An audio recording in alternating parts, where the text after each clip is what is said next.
By the 1930s, Imperial Japan was expanding its military footprint across Asia, driven by an ambition for total regional control. But beyond conventional warfare, military leaders sought a stealthier way to inflict mass casualties: biological weapons. The architect of this program was Dr. Shiro Ishii. Ishii was a brilliant physician, but he operated entirely outside the bounds of medical ethics. He believed studying diseases in petri dishes was useless, and that genuine medical breakthroughs required experimenting on living humans. To execute this vision, the military authorized a massive compound outside Harbin in Pingfong. From the outside, the facility looked completely ordinary. To the civilians walking the streets nearby, it was simply a lumber mill or a water purification plant.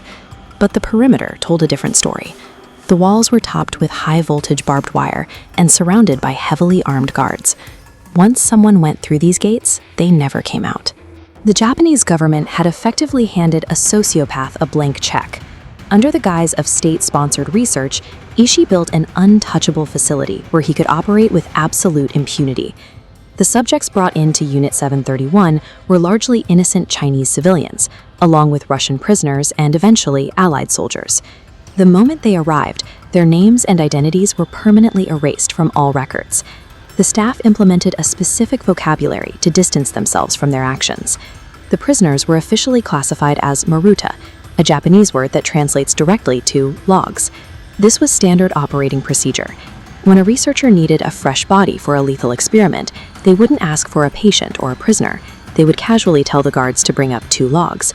Stripping away the human label was a highly effective psychological tool. By convincing themselves they were simply working with pieces of wood, the medical staff bypassed their own consciences, clearing the way for the horrors to come. Inside the laboratories, the doctors had a rigid protocol for surgeries. They refused to use anesthesia. Their rationale was strictly clinical. They believed that putting a patient to sleep would alter the body's chemical reactions and compromise the integrity of their data. Surgeons sliced open fully conscious prisoners, carefully extracting still beating hearts and active organs to observe them functioning in real time. The physical pain inflicted during these procedures was so extreme that the facility's architects had to modify the building. They installed thick, soundproof walls specifically to trap the deafening screams inside the operating rooms.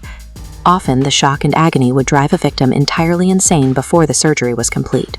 When that happened, the staff simply executed them, cleared the table, and ordered the guards to fetch a new log. The contrast was absolute. On the operating table, a human being was experiencing the maximum threshold of physical agony. Standing right next to them was a doctor calmly taking notes on a clipboard. Unit 731 did not focus on curing disease. The doctors treated the human body like a machine, designing extreme stress tests to calculate exactly how much damage it could sustain before breaking completely. In one experiment, they locked prisoners inside reinforced vacuum chambers and slowly pumped the oxygen out. As the pressure changed, victims' veins ruptured and their eyes bulged from their skulls, while the doctors stood outside, calmly timing the process with stopwatches until the fatal point. To study cold weather injuries, researchers marched naked prisoners into the -40-degree Harbin winters. They continuously poured freezing water over their limbs until the arms and legs froze completely solid. Guards would strike the frozen limbs with sticks to confirm they sounded like blocks of ice. The victims were then dragged back indoors for the thaw. Doctors poured boiling water directly over the frozen extremities to see if the tissue could be revived. Instead, the rapid temperature shift caused the skin and muscle to slough completely off the bone. The trials grew increasingly deranged. They forced humans into massive industrial centrifuges, spinning them until their bodily fluids separated. They hung others upside down to see how long it took to die from cerebral hemorrhaging, and injected subjects with horse blood and dog urine. These trials possessed zero therapeutic value. The doctors had entirely abandoned the concept of healing, treating human physiology as nothing more than raw material to be destroyed. Perhaps the most chilling experiment involved placing a mother and her young infant together in a sealed glass room. The scientists then pumped lethal poison gas into the chamber. As the room filled, the mother threw herself over her baby, trying to absorb the toxic fumes with her own body to shield her child. The scientists observing through the glass felt absolutely nothing. They simply watched the two die in agony, opened their notebooks, and cataloged the mother's sacrifice as a basic maternal survival reaction. All of this cruelty served a primary, terrifying objective: the mass production of biological weapons. Ishii's team systematically infected prisoners with plague, cholera, and anthrax. Right as a victim approached death, doctors would cut them open to harvest the freshest, most virulent strains of the germs. They bred millions of infected fleas and packed them into specialized clay casings designed to burst upon impact. The military deployed these bioweapons over densely populated Chinese cities. The subsequent outbreaks caused hundreds of thousands of civilian deaths, appearing as natural epidemics rather than targeted attacks. In a display of complete moral detachment, Shiro Ishii even ordered a shrine built inside the compound. There, he would occasionally pray for the souls of the tens of thousands of people he had personally ordered butchered. By the summer of 1945, the tide of the war had completely turned.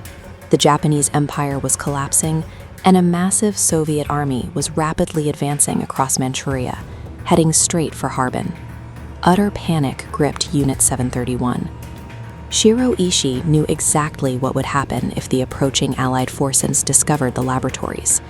The experimental data might be classified as science to him, but under international law, it was grounds for immediate execution. The staff scrambled to erase the facility from existence. They rigged the buildings with explosives, burned thousands of documents, and systematically murdered every remaining prisoner, dumping their bodies into mass graves to ensure there were no living witnesses. This frantic effort to wipe the slate clean stripped away any lingering illusions. The leaders of Unit 731 knew their operations were entirely criminal, and they were terrified of facing justice. The war officially concluded in September 1945, with American forces taking control of the surrender and beginning the process of investigating Japanese war crimes. American intelligence officers eventually uncovered the remnants of Unit 731, and crucially, Shiro Ishii's hidden research files. They found volumes of meticulous, cold-blooded data on extreme human survival and biological warfare, information that no nation bound by medical ethics could ever ethically generate themselves. Faced with this treasure trove of military intelligence, the United States made a quiet, calculated decision. Instead of prosecuting the doctors at the Tokyo War Crimes Tribunal, the American military brokered a secret deal. They granted Ishii and his top researchers full immunity from prosecution in exchange for exclusive access to their lethal data. The terrifying reality of Unit 731 is that its masterminds died as free men. The international system designed to punish ultimate evil ultimately chose to absorb it instead, proving that the harshest war crimes will be readily forgiven, so long as the paperwork is deemed valuable enough.